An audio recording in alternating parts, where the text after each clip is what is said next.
On l'attendait depuis longtemps. Une nouvelle figurine basée sur l'un des designs les plus absurdes de Transformers niveau logique, mais qui pète la classe, on va pas se mentir. Oui, aujourd'hui on découvre enfin le Optimus Prime Studio Series tiré du film Age of Extinction. Et oui, cet Optimus il vient d'arriver en stock chez Transformers, c'est grâce à eux que je peux vous proposer cette vidéo aujourd'hui. Vous trouverez un lien dans la description si vous souhaitez vous procurer le vôtre. Et d'ailleurs, il n'y a pas que cet Optimus, il y a pas mal d'autres choses en fait qui viennent d'arriver sur le site. Voilà, ça c'est du carton qui cartonne. Ouh. Ouais, le carton il est immense, là j'arrive à peine à le faire rentrer dans le cadre. Oui, avant qu'on commence cet épisode, j'ai quand même envie de vous montrer un petit peu tout ce qu'il y a dans cet arrivage et tout ce que vous pouvez retrouver directement en description. On commence par un Megatronus Prime. Qu'est-ce qu'il est beau. Et lui aussi il va y passer au prochain Magnus Toy Show. La réédition d'Overload, bah oui, pourquoi pas. Regardez comme il est beau. Sa grosse tête là. On a aussi le Ironhide Studio Series Gamer Edition qui est là. Bon voilà, pour le coup pas de grosse surprise. On notera d'ailleurs, ça y est, c'est le retour des boîtes avec une vitre à l'avant. Voilà, c'est une bonne chose quand même pour l'aspect collection. Parce que voilà, ça permet d'avoir des boîtes un peu plus clean. Moi j'aime bien cette nouvelle esthétique de boîte honnêtement. Je trouve ça plutôt cool.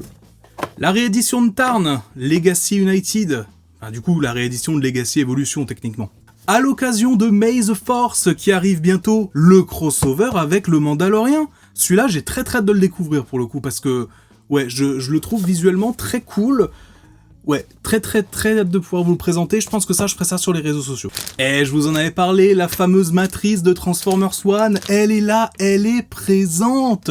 Bah franchement, elle est très mignonne. Attendez, on va l'ouvrir quand même. Ça, c'est fou, hein. Vraiment, elle est trop belle. On a un petit bouton là sur le côté. Voilà. Incroyable. Et ça, par contre, premier degré, je pense que ça va vraiment rester dans mon décor. Allez, on perd pas le rythme avec Wasp maintenant. Et oui, le repaint et remold du Bumblebee Legacy United qui est là, et surtout ma première figurine du personnage. Alors techniquement j'ai le Waspinator d'Animated, oui, effectivement. Nouvelle boîte aussi Age of the Prime, vraiment je les aime bien, c'est une esthétique assez clean. Alors oui, c'est vrai que ça change des boîtes Legacy qui étaient très stylisées, mais franchement c'est bien, ça permet de changer un petit peu. Solus.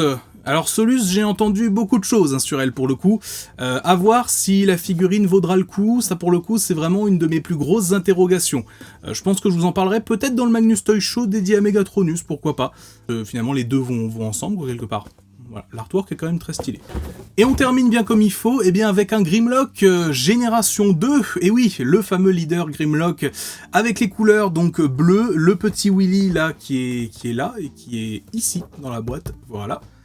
Très cool, bon après c'est un repaint, celui-là pour le coup, tout dépendra de si vous souhaitez commencer une collection de Dinobots G2, moi il faut déjà que je termine celle des Dinobots G1, mais bon, franchement ce Grimlock, et d'ailleurs je n'ai toujours pas le Grimlock G1, je vais attendre la réédition normalement qui est pour un peu plus tard, oui quand même avec le petit Optimus là, bah oui, parce que ça reste quand même ça, l'objet principal de la vidéo, hein. Bah oui. Mais bon, même si cet Optimus, c'est le sujet central de la vidéo, et d'ailleurs, vous aurez des timecodes, normalement, dans la description, et là, directement sur la barre, si vous souhaitez aller directement voir la partie où je découvre cet Optimus.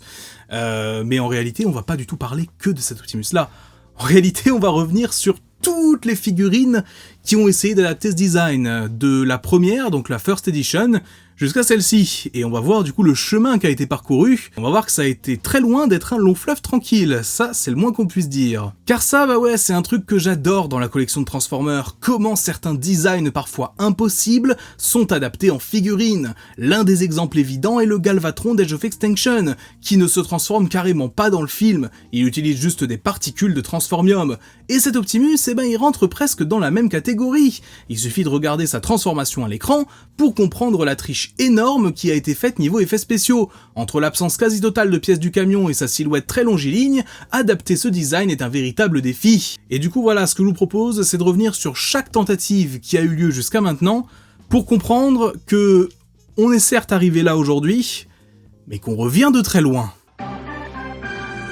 La toute première tentative de faire un Optimus basé sur son design du 4e film, Age of Extinction, c'est la fameuse version First Edition sortie en 2014. Et oh boy, celle-là, elle est vraiment particulière. C'est littéralement l'exemple parfait de ce qu'on appelle un shellformer. En gros, tout le robot est caché à l'intérieur du mode alternatif, mais pas de façon ingénieuse, c'est juste le camion qui se replie autour du robot sans vraiment d'effort de transformation. Le torse, les bras, tout est là devant, mais à l'arrière, on se retrouve avec la quasi-totalité du camion en mode sac à dos. Ouais, pas très discret quoi. Et pourtant, visuellement, honnêtement, j'ai envie de dire que c'est pas si horrible. Ils ont tenté un truc premium avec pas mal de chrome un peu partout, sur le torse, les épaules, les cuisses, ça brille bien, ça attire l'œil, mais le contraste, il apparaît vite avec certaines parties comme les avant-bras ou les cheminées, qui sont juste en plastique gris marronasse, et ça c'est un peu dommage. Les couleurs globales, le rouge, le bleu, les flammes, manquent un peu de peps, le tout fait un peu trop plastique. Mais le vrai souci, c'est pas tant le look, c'est aussi les articulations. Ce robot est une vraie brique, sa tête peut bouger de gauche à droite, les épaules et les coudes sont sur des crans, donc bon au moins ça tient, c'est solide, mais pas d'articulation au poignet, les jambes peuvent bouger un peu, s'écarter, plier les genoux, et on peut même incliner un peu les pieds, mais avec tous les bouts de camion qui pendent dans tous les sens, poser cet Optimus devient vite un calvaire. Même avec un peu de bonne volonté, on galère à lui donner des poses dynamiques.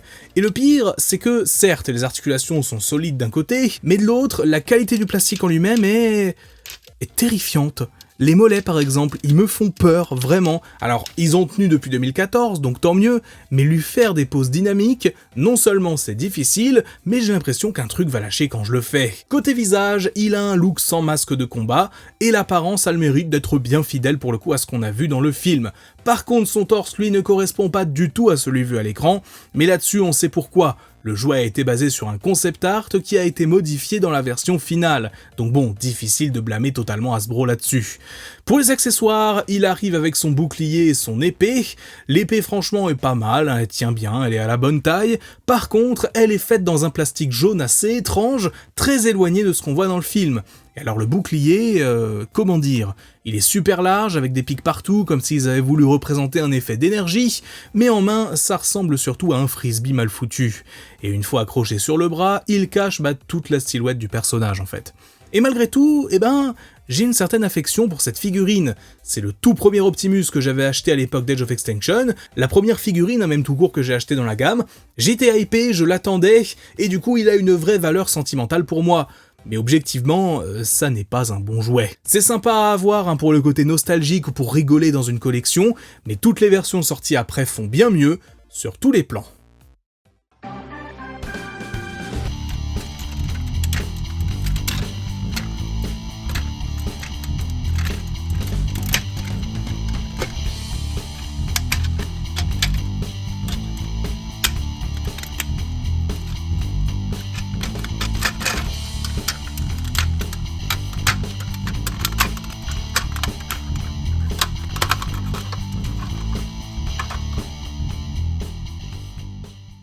Bon, côté transformation, vu qu'on est sur un Shellformer, au moins elle a le mérite d'être plutôt simple, et honnêtement plutôt agréable à faire, je dois le reconnaître, j'aime bien transformer cette figurine, et une fois terminé, on obtient un Western Star sous licence officielle, ce qui est déjà un bon point, mais il est quand même loin d'être parfait. Clairement, il n'est pas très fidèle au film, que ce soit dans les proportions ou les détails, il y a pas mal d'approximations. Cela dit, quand on regarde le camion dans son ensemble, visuellement ça passe, c'est pas la cata absolue. Bon par contre, si on soulève cette partie-là... Coucou. Une chose que j'apprécie particulièrement, c'est la calandre à l'avant qui est chromée. C'est un chrome bien placé pour le coup, qui donne, pour le coup, vraiment un effet premium assez sympa. Malheureusement, le reste ne suit pas. Les cheminées, par exemple, ne sont pas peintes du tout, enfin, à part une toute petite partie, ce qui rend le tout, encore plus chelou visuellement. Les jantes aussi auraient mérité un peu de peinture, au moins un effet métallisé, parce que je le rappelle, mais c'est la First Edition, c'est le Transformer qui est censé donner envie d'acheter le reste de la gamme quasiment. Et pourtant, côté finition, on sent que ça a été fait à l'arrache. À l'arrière, il y a un vide énorme, littéralement rien, pas de partie pour simuler une plaque d'immatriculation, rien pour combler l'espace, vous pouvez carrément passer votre main à travers. C'est super creux et c'est dommage. Un point positif quand même, les pneus sont en simili-caoutchouc et ça c'est cool. Ça donne un petit côté haut de gamme, ça pour le coup un peu plus bienvenu. Mais ça crée un contraste avec le reste. Le plastique sonne creux, c'est léger en main, on sent que le budget a été raboté quelque part. C'était l'époque aussi, Age of Extinction a marqué un tournant, pas toujours dans le bon sens, et ça se ressent sur les jouets. J'y reviendrai sûrement un jour. Côté rangement des armes, là au moins c'est propre, l'épée se range sous le camion, avec un emplacement prévu pour, et ça s'intègre bien. Le bouclier, lui, se clipse à l'arrière, là où on aurait mis une remorque. Bon voilà, il reste moche, mais au moins il a un endroit prévu pour, donc c'est toujours ça. Voilà donc pour cette version First Edition, vous l'avez vu, elle a plein de défauts, quelques petites qualités. Cette figurine, c'est une façade. Oui, on a du chrome, oui, on a en apparence quelque chose de premium, mais dès la moindre observation, l'illusion s'effondre. Cet Optimus Prime, tout First Edition qu'il est une première bien difficile pour ce design. On va maintenant passer à la version Leader, sortie peu après, qui améliore certains points tout en gardant d'autres défauts malheureusement.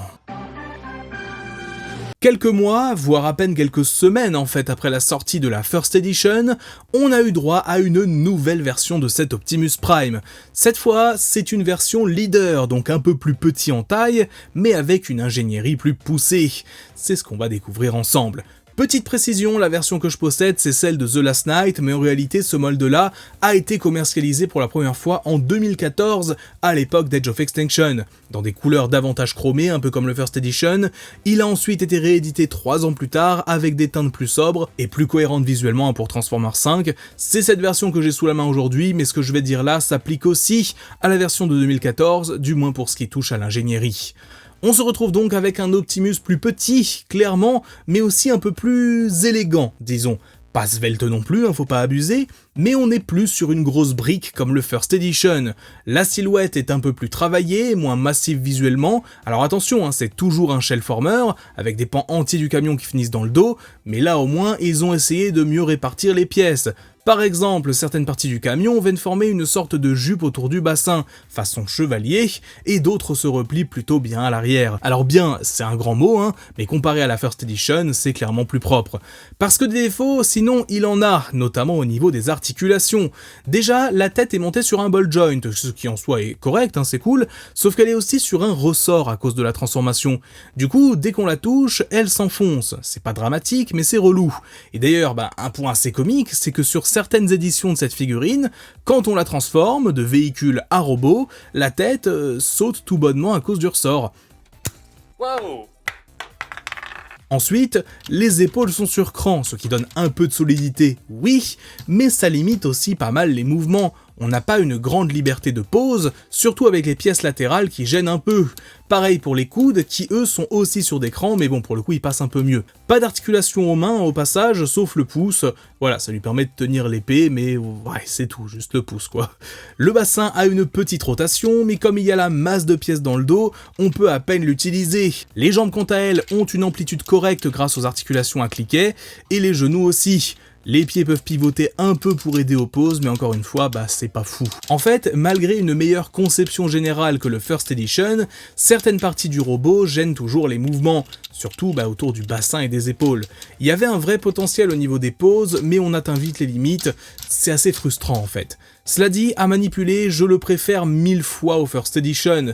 Il est plus compact, plus fun à bouger, plus équilibré dans l'ensemble. Côté armement, on va retrouver son épée, assez proche de celle de l'autre version, et surtout un bouclier qui pour le coup ressemble vraiment à celui du film, avec le canon à l'avant. Il peut se clipser sur le bras comme il faut. Et d'ailleurs, petit point très cool, on peut accrocher l'épée dans le dos du robot. Visuellement ça rend bien avec le pommeau qui dépasse un peu, façon guerrier prêt à dégainer. Franchement ça j'aime bien. Par contre, même souci qu'avant sur le torse, le design est basé sur un concept art et pas sur le modèle final du film. Du coup, tous les défauts visuels de la First Edition sont encore là, à ce niveau-là en tout cas. Faut dire, les deux ont été conçus à peu près en même temps, donc pas étonnant. Un point à noter ici, c'est que ce mold, il a été réutilisé des tas d'autres fois. On a eu plein de variations de 2014 à 2017, et certaines améliorent vraiment le design d'origine.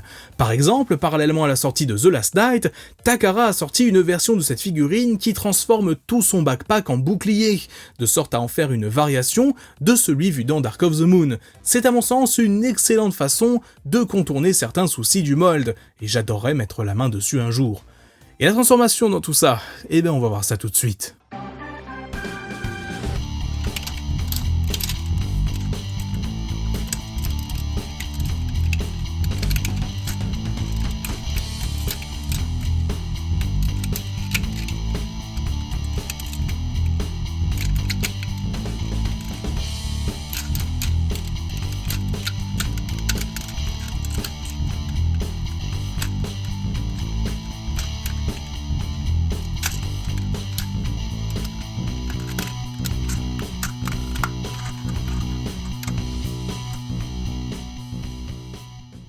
Cette fois-ci, on a un mode camion visuellement plus cohérent, et perso, je le préfère clairement. Alors oui, on n'est toujours pas non plus sur les vraies proportions du Western Star, qui est d'ailleurs de nouveau sous licence officielle, ce qui est toujours bien, mais honnêtement, en termes de silhouette, de ligne, de proportion, ce camion est bien plus élancé et ça me plaît beaucoup.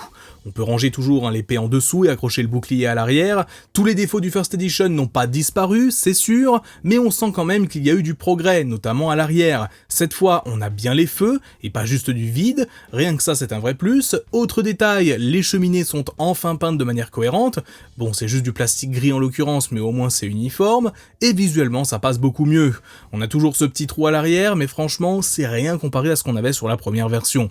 À l'avant, la calandre est aussi en plastique gris, donnant un rendu plus homogène. À noter que l'original était chromé à cet endroit, et on retrouve même des petits logos Autobots sur les flancs, et un à l'avant, ce qui ajoute un petit détail. Par contre, gros bémol sur la zone d'attache de la remorque, là ouais, c'est vide de chez vide, c'est clairement le point faible du mode camion.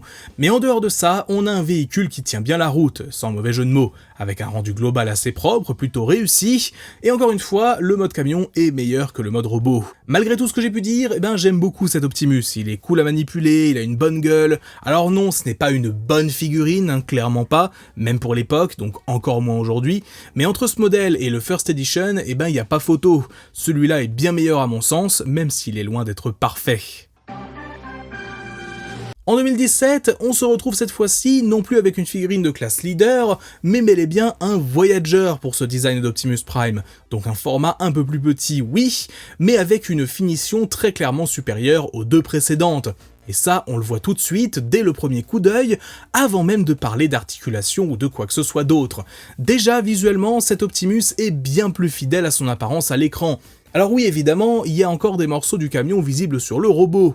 On pense notamment au phare avant, qu'on retrouve sur les jambes, au toit et aux portières qui traînent un peu à l'arrière, mais franchement, on est bien loin du gros bloc dégueulasse qu'on avait sur la First Edition, ou même un peu toujours sur la version Leader. Là, le tout est beaucoup plus propre, mieux réparti et plus harmonieux. Et côté design, cette fois, on a un rendu qui colle vraiment à ce qu'on voit dans le film. Le torse est bon, les épaulettes sont les bonnes, les cheminées qui dépassent à l'arrière, tout y est. Bref, c'est fidèle, c'est propre et ça fait plaisir.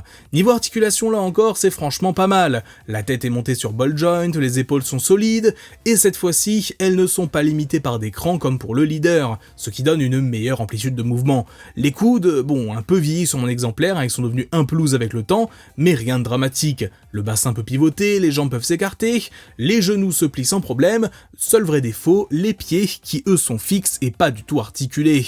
Et là, ouais, c'est dommage, surtout quand même le Leader et la First Edition proposaient mieux à ce niveau. Mais bon, vu tout ce que cette figurine fait de mieux, je ne vais pas lui en vouloir non plus. Cela dit, pour moi, il y a quand même quelques défauts notables. Déjà, la tête, franchement elle est pas ouf. Les yeux sont tout bleus d'un seul bloc, le visage manque même globalement de détails, et surtout, il y a ce souci de couleur. Beaucoup de zones qui devraient être argentées sont laissées en bleu foncé, ce qui casse un peu l'équilibre visuel. On se retrouve pour le reste du corps avec un mélange bizarre entre un gris un peu marron par endroits et du gris argenté ailleurs. Pas très fou, je trouve. Mais malgré tous ces défauts, ça reste une représentation franchement correcte du personnage. C'est même à mon sens la première fois que Hasbro a vraiment réussi à bien adapter ce design en jouet, et rien que pour ça, ça mérite d'être salué. Côté accessoires, on trouve bien évidemment son épée ainsi que son bouclier, cette fois-ci en bleu. Les deux peuvent être tenus en main, et on a même la possibilité de ranger l'épée dans le dos, ce qui est un petit détail très cool. C'était pas indispensable, mais ça montre un souci du détail appréciable.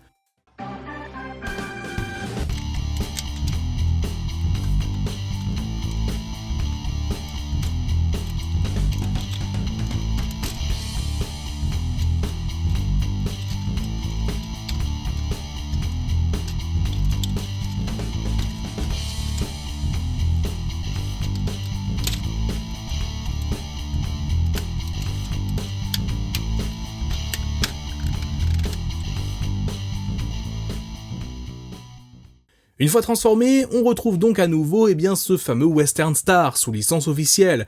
Et honnêtement, bah ouais, visuellement il rend encore une fois bien mieux que les versions précédentes. Rien qu'en termes de silhouette et de fidélité du vrai camion, on sent qu'il y a eu du progrès. Le résultat se rapproche vraiment de ce qu'on voit à l'écran dans Transformers 4 et 5. Cela dit, j'ai quand même 2-3 petites réserves concernant ce mode camion. Déjà, l'absence de vraies jantes sur les pneus, ça me chagrine un peu. Les roues sont entièrement noires, ce qui donne un petit côté cheapos quand même. Ça manque un peu de finition à ce niveau-là. Bon, cela dit, c'est un défaut qu'on peut facilement corriger soi-même, avec un petit coup de marqueur argenté, hein, si on est motivé, donc c'est pas dramatique non plus. Pour le reste, honnêtement, ce mode camion fait très bien le taf. On n'a plus de trous béants à l'arrière comme sur les anciennes versions, juste l'emplacement pour l'épée du mode robot.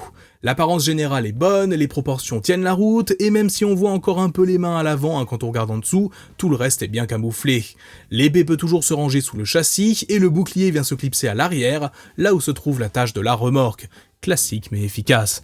Alors oui, c'est le plus petit de tous les camions d'Optimus qu'on a vu jusqu'à ici. C'est un Voyager après tout. Mais en termes de rendu global, il s'en sort extrêmement bien. Et franchement, pour les versions du personnage vues dans les 4e et 5e films, c'est clairement le meilleur jusqu'à présent. De loin même. Mais est-ce que c'est définitivement la meilleure version de ce design? Est-ce qu'on a enfin atteint le niveau ultime de ce look d'Optimus? Eh ben, c'est justement ce qu'on va voir maintenant, avec la version Studio Series toute récente, disponible chez Transformers bien sûr. Voyons un peu si elle réussit à détrôner celle-là. 2 mots pour décrire cette version d'Optimus. Quel plaisir! Vraiment, je m'attendais déjà à être agréablement surpris au vu des différentes reviews que j'avais vues, mais honnêtement, il dépasse même mes attentes, rien qu'en mode robot. Avant même de parler des accessoires, la figurine est visuellement superbe, solide, cohérente et bien uniforme. Il y a quelques imperfections, mais on peut clairement le dire, on a enfin un vrai excellent Optimus Prime tiré du 4e film, une représentation aboutie, bien plus moderne encore que celle de The Last Knight, avec une ingénierie plus poussée, une meilleure solidité et un backpack aussi minimal que possible. Dès la prise en main, moi ce qui m'a frappé, c'est la robustesse générale. Toutes les articulations sont solides, bien serrées comme il faut, et permettent de manipuler la figurine sans craindre soit qu'une pièce se détache, ou même que simplement on ne puisse pas vraiment la poser. Contrairement à la figurine de The Last Knight qui était assez léger et qui est devenue vraiment très loose avec le temps, ici on sent que du budget a été mis pour obtenir un vrai leader class de qualité. Côté articulation, rien de révolutionnaire, mais tout est là. La tête est sur ball joint, les épaules sont mobiles, on a une double articulation au niveau des coudes, des poignets qui tournent à 360 degrés, des doigts articulés en un seul bloc, une rotation du bassin, même si un petit peu gêné par le backpack, les cuisses, les genoux et les chevilles sont sur pivot, et ça permet de belles poses dynamiques et une excellente stabilité, ce qu'on attend aujourd'hui d'une bonne figurine Transformer. Concernant l'intégration des pièces du mode véhicule, oui, il y a un petit backpack. Les vitres, le capot et la calandre se replient dans le dos, mais cela reste discret et bien géré. Le seul vrai point faible est à l'arrière des jambes, où quelques morceaux de carrosserie, comme les cheminées sur les côtés, restent visibles. Ça n'est pas catastrophique, mais avec un peu plus de budget encore ou une ingénierie un poil différente, on aurait pu peaufiner encore davantage. Visuellement, le torse reprend fidèlement le design du film. Hasbro a fait le choix de ne pas utiliser de plastique argenté brillant, préférant une teinte un peu plus mate pour obtenir une cohérence visuelle globale, surtout pour la partie supérieure du corps. Le seul vrai silver apparaît au niveau des jambes, petit plus d'ailleurs, un minuscule logo Autobot est présent sur le plastron. La tête est au passage beaucoup plus fidèle qu'avant, avec les bonnes couleurs bleu et gris. Peut-être que les yeux sont encore légèrement trop bleus à mon sens, mais bon, c'est un détail. D'ailleurs, un point à noter également tant que j'y suis aussi sur le backpack, on a en fait 2 façons de le positionner. Soit on laisse la petite partie là avec les phares sur le dessus visible, soit on la replie complètement en arrière pour que ce soit très bien visuellement de l'avant, mais du coup ouais, c'est un petit peu plus long à l'arrière, donc ça après c'est à vous de voir ce que vous préférez. Pour les accessoires maintenant, la figurine est livrée avec 3, voire même 4 en fait, accessoires. On retrouve l'épée du jugement, la fameuse épée des films Age of Extinction et The Last Knight, qui peut se tenir en main ou se séparer pour s'adapter à d'autres figurines avec des ports 5 mm. Le bouclier est également très réussi, même si son mécanisme d'ouverture est un peu difficile quand même à manipuler, enfin en tout cas un petit peu particulier, dans le sens où il n'y a pas vraiment de coulisses, c'est juste simplement qu'il faut détacher les différentes parties du bouclier et les réattacher pour avoir du coup la fameuse mitrailleuse entre guillemets qu'il a, en tout cas l'arme à feu qu'il a dans le film en écartant son bouclier. On peut d'ailleurs fixer l'épée et le bouclier dans le dos pour un rangement, même si visuellement, bon, c'est pas ce qu'il y a de plus élégant. Enfin, en soi, avec l'épée classique, ça va, mais avec le bouclier en plus, ça fait un peu trop. D'ailleurs, autre accessoire qui fait bien plaisir, c'est la petite lame utilisée par Optimus contre Galvatron. Ouais, c'est une arme qui apparaît pendant quelques secondes, qui est d'ailleurs reprise d'un des premiers films de la saga, que Galvatron lui casse, mais voilà, en tout cas, elle est là, c'est une bonne chose, on peut soit la clipser dans le bras, soit lui faire tenir à la main, c'est une excellente addition et honnêtement ça fait super plaisir. Bref, ce mode robot est clairement l'une des plus belles claques que j'ai prises sur une figurine Transformer récemment. Je suis pleinement satisfait, voire même comblé. Maintenant, on va pouvoir passer à la transformation et découvrir son mode alternatif. Comment le camion a été fait cette fois ?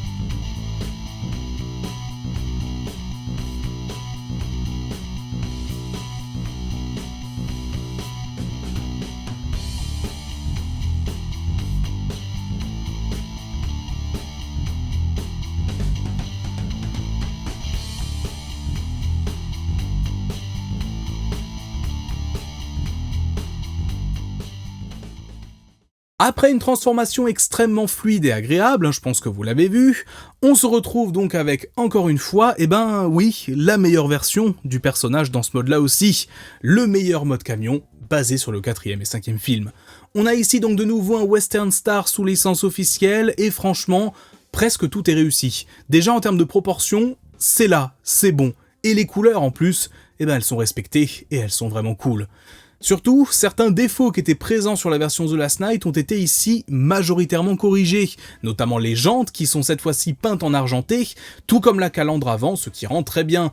Les vitres sont peintes en noir de façon assez classique, et les cheminées arborent un gris traditionnel tout à fait correct. En termes de gros défauts à noter sur ce mode alternatif quand même il faut le dire, c'est en fait l'arrière globalement, ou en tout cas le fait que c'est creux en dessous, on peut passer sa main, on peut voir, voilà. À ce niveau-là, ça rappelle un petit peu le premier Leader Class. Oui, on a effectivement ce point-là qui est effectivement le gros défaut du mode alternatif. Après, voilà, on voit quand même qu'il y a eu pas mal d'efforts de fait, notamment au niveau de la plaque et des feux. On voit que l'ingénierie était pas complètement faite pour, parce que la plaque est pas complètement rectangulaire, mais c'est quand même là. Il y a un effort de pas reproduire complètement ce qu'on avait fait notamment avec le First Edition, notamment.